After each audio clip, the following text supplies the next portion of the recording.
هند او پاکستان په اړه تازه راپور خپور شوی. درنو لیدونکو ستړي مه شئ.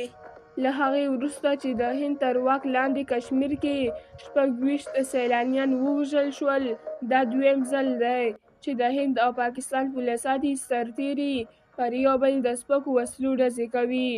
رویټرز د هند چارواکو له خولې ویلي چې د کشمیر په اوږدو کې پر کنټرول کرښه هندي لوري ته پاکستانیو پوځیانو پرته له کوم لامل د سپکو وسلو ډزې کړي دي چې هند یې ځواب ورکړی.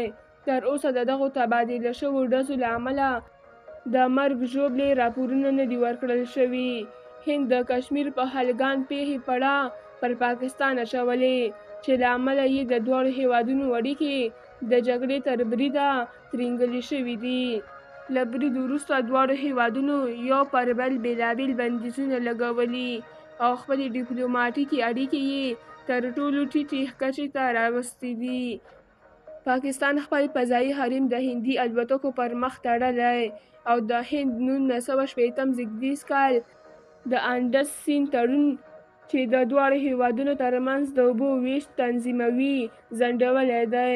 له دې وړاندې ملګرو ملتونو له دواړو هیوادونو غوښتي چې تر څو له زغمه کار واخلي او تاوتریخوالی ونه کړي.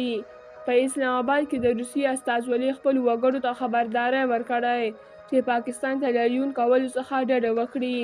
دا خبرداری داسې مهال ورکول کیږي چې د کشمیر له پیښې وروسته د پاکستان او هند اړیکې ترینګلې شوي دي. روسیې خپلو وګړو ته ویلي تر څو چې وضعیت نه وي عادي شوی، پاکستان ته دې نه ځي. له دې وړاندې امریکا هم خپلو وګړو ته خبرداری ورکړی و چې کشمیر ته دې له یون کولو څخه ډډه وکړي.